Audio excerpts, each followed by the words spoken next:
Hello friends, welcome to IPU admission simplified. आज जिस topic पर हम बात करने वाले हैं वो ऐसा है जो बहुत सारे स्टूडेंट्स को बेनिफिट करेगा, बल्कि ये कहना ठीक होगा कि आज की हमारी वीडियो बहुत सारे स्टूडेंट्स को हेल्प करने वाली है। वैसे तो आप सभी को वीडियो का टाइटल पढ़ के समझ आ ही गया होगा कि हम किस बारे में बात करने वाले हैं। जी हाँ, आज की ये वीडियो है उन सभी स्टूडेंट्स के लिए, रादर उन एस्पिरेंट्स के लिए जो MCA में एडमिशन लेना चाहते हैं और कंफ्यूज्ड हैं कि MCA में एलिजिबिलिटी क्या है, किस तरीके से एडमिशन होता है, कैसे तैयारी करें और कितना स्कोप है। आज सभी डाउट्स का वन स्टॉप सोल्यूशन आपको हमारे चैनल IPU एडमिशन सिंप्लीफाइड की इस वीडियो में मिल जाएगा। तो जो भी व्यूअर्स हमारी इस वीडियो तक पहुँच गए हैं वो सबसे पहले तो बिल्कुल निश्चिंत हो जाएं, क्योंकि आप बिल्कुल ठीक चैनल पर पहुँचे हैं, जिसका एकमात्र पर्पस एक्यूरेट और फैक्ट बेस्ड इंफॉर्मेशन आप सभी और स्पेशली स्टूडेंट्स तक पहुंचाना है। देखिए, वैसे तो हर यूनिवर्सिटी का अपना अलग प्रोसेस रहता है, एलिजिबिलिटी क्राइटेरिया रहता है जिसके थ्रू वो MCA में एडमिशन देते हैं, पर जैसे कि इस चैनल के नाम से ही पता लग गया है,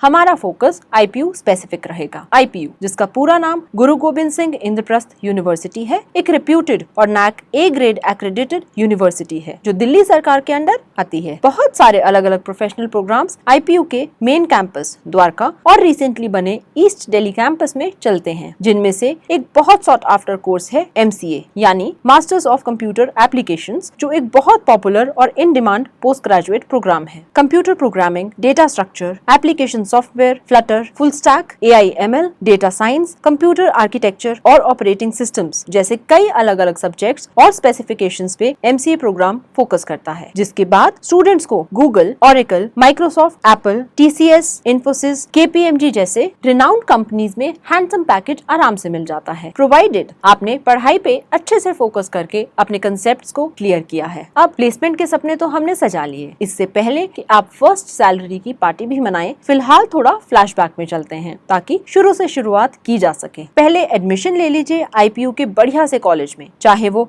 USICT हो, भारतीय विद्यापीठ हो, CDAC हो, जिम्स हो, बनारसी दास हो, विप्स हो या बाकी सभी अफिलिएटेड कॉलेजेस जिनमें MCA प्रोग्राम ऑफर किया जाता है। इस वीडियो में IPU के MCA कोर्स की बेसिक एलिजिबिलिटी से लेकर एडमिशन क्राइटेरिया तक हम सभी एस्पेक्ट्स को कवर करेंगे। देखिए, एडमिशन यहाँ पे निमसेट के स्कोर के बेसिस पे होता है और IPU अपना अलग CET भी लेता है। काउंसलिंग के टाइम पे प्रेफरेंस पहले निमसेट रैंक होल्डर्स को दी जाएगी। हालांकि IPU CET और निमसेट दोनों ही एग्जाम्स स्टूडेंट्स को देने चाहिए, और इससे पहले आप अगर सोच में पड़ गए हैं कि निमसेट एग्जाम क्या होता है, तो वो है NIT MCA common entrance test. ये बेसिकली एक नेशनल लेवल का एंट्रेंस एग्जाम है जो MCA एडमिशन के लिए कई टॉप कॉलेजेस और यूनिवर्सिटी में आपको एडमिशन दिला सकता है on the basis of your score. अब स्टेप बाय स्टेप प्रोसीजर की बात करें तो IPU में MCA के लिए आपको निमसेट का एप्लीकेशन फॉर्म फिल जरूर करना होगा, जिसकी फीस जनरल, EWS और OBC कैंडिडेट्स के लिए 2500 और SC/ST कैंडिडेट्स के लिए 1250 की रहती है। फिर हर एंट्रेंस टेस्ट की तरह ही आपको एडमिट कार्ड मिलेगा, जिसके बाद आप टेस्ट सेंटर्स पे जाके निमसेट के लिए अपीयर होंगे और अपने रिजल्ट के अकॉर्डिंग प्लस आपकी प्रेफरेंस के अकॉर्डिंग आपको सीट फाइनलाइज की जाएगी। अच्छा, यहाँ पे ये भी ध्यान रखना है कि निमसेट के स्टूडेंट्स जो IPU के MCA प्रोग्राम में एडमिशन लेना चाहते हैं, उन्हें IPU का रजिस्ट्रेशन फॉर्म भी भरना होगा, जो ऑनलाइन ही फिल किया जाता है और 1200 रुपए की रजिस्ट्रेशन फीस रहती है। जिसके बाद IPU के एडमिशन पोर्टल पे आपका प्रोफाइल क्रिएट हो जाता है on the basis of the details provided in your application form. उसकी कॉपी भी आप अपने रिकॉर्ड के लिए सेव जरूर करके रखें। काउंसलिंग के टाइम पे प्रेफरेंस पहले निमसेट रैंक होल्डर्स को मिलेगी, मतलब काउंसलिंग की शुरुआत उन्हीं से की जाएगी और IPU CET के बेसिस पे एडमिशन उसके बाद होगा। और एक इम्पोर्टेंट बात ये है कि निमसेट के एग्जाम में अगर मैथ्स के सेक्शन में आपके मार्क्स 0 आते हैं तो आप क्वालिफाई नहीं कर पाएंगे। फिर इसके बाद जब यूनिवर्सिटी काउंसलिंग के लिए नोटिफाई करेगी तो सभी बच्चे, चाहे वो IPU CET में अपेयर होने वाले हों या निमसेट के बेसिस पे अप्लाई करने वाले हों, सभी को काउंसलिंग में पार्टिसिपेशन के लिए IPU का काउंसलिंग फॉर्म फिल करना होगा। The fees would be 1000 rupees. NIMCET rank के बेसिस पे जो भी वैकेंसी है पहले 3 राउंड्स में वो काउंसलिंग में फिल की जाएगी और वो सीट्स सिर्फ निमसेट रैंक के बेसिस पे ही भरी जाएंगी। 3 राउंड्स के बाद अगर कॉलेजेस में सीट रह गई हैं तो उसके लिए IPU CET के थ्रू अप्लाई करने वाले स्टूडेंट्स को भी इंक्लूड किया जाएगा। लेकिन ये ध्यान रखना है कि बाकी के सब्सिक्वेंट हर एक राउंड में पहले जो निमसेट के स्टूडेंट्स हैं उनसे सीटें भरी जाएंगी और जो बाकी सीटें बच जाती हैं वो IPU CET के रैंक के बेसिस पे फिल होंगी। तो मतलब ये हुआ कि IPU CET वाले स्टूडेंट्स को तब मौका मिलेगा जब निमसेट के एटलीस्ट 3 राउंड्स के बाद कोई वेकेंट सीट बच जाती है। अब इससे ये भी मेंशन करना जरूरी है कि आप मान के चलिए कि जो टॉप कॉलेजेस हैं उन्हें डेफिनेटली स्टूडेंट्स पहले प्रेफर करते हैं,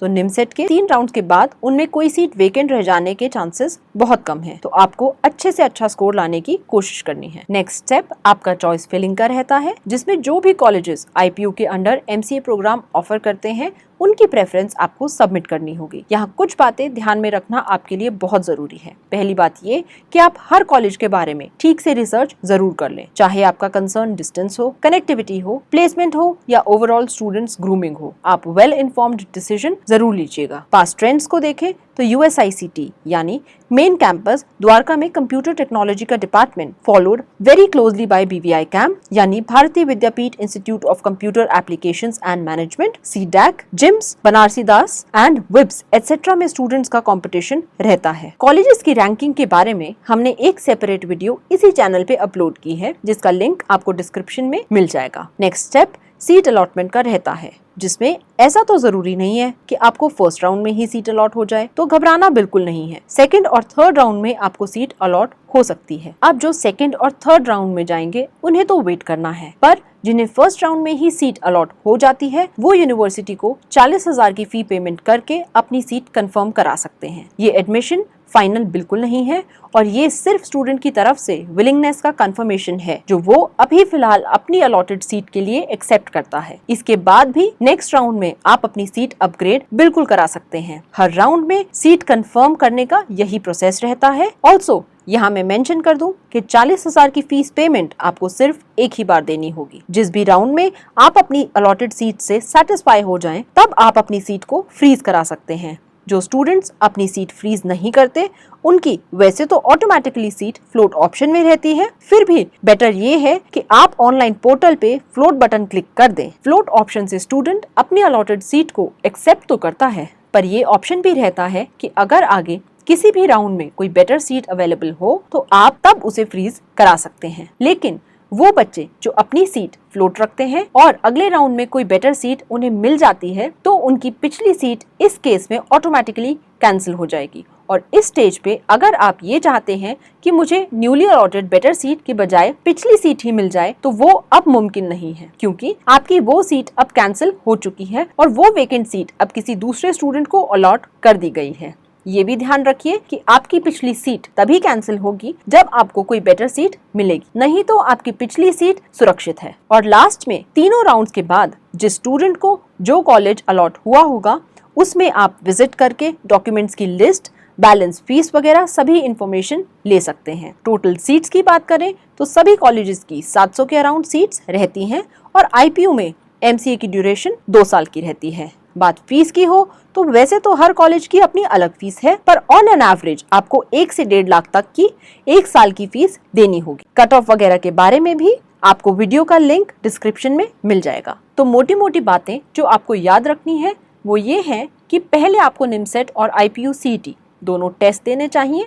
हालांकि आपने अगर दोनों में से कोई एक भी दिया है तो आप काउंसलिंग में पार्टिसिपेट कर सकते हैं। टेस्ट देने के बाद यूनिवर्सिटी के पोर्टल पे 1200 रुपए की फीस दे के अप्लाई करना है और फिर काउंसलिंग शेड्यूल का इंतजार करना है। जैसे ही काउंसलिंग नोटिफाई हो जाए तो पोर्टल पे 1000 रुपए पे करके अपने को काउंसलिंग में पार्टिसिपेशन के लिए रजिस्ट्रेशन कराना है, जिसके बाद हर राउंड के काउंसलिंग शेड्यूल की डिटेल यूनिवर्सिटी वेबसाइट पे अपडेट करेगी। हर राउंड से पहले आपको 1-2 दिन मिलेंगे जिसमें आप अवेलेबल चॉइसेस में से अपनी प्रेफरेंस के अकॉर्डिंग चॉइसेस फिल कर पाएंगे। तो चॉइस आपको सोच समझ कर भरनी है, जिसके लिए जैसे मैंने बताया आप डिस्क्रिप्शन में मेंशन्ड वीडियो लिंक को देख सकते हैं। हर एक राउंड के कंप्लीट होने के बाद यूनिवर्सिटी सीट अलॉट करेगी। जैसे ही सीट अलॉटमेंट का रिजल्ट आएगा आपको अपने अकाउंट में लॉगिन करने से पता चल जाएगा कि आपको कोई सीट मिली है इस राउंड में या नहीं। अगर सीट मिली है तो 40,000 फीस दे के अपनी विलिंगनेस कंफर्म करानी है। और ये ध्यान रखें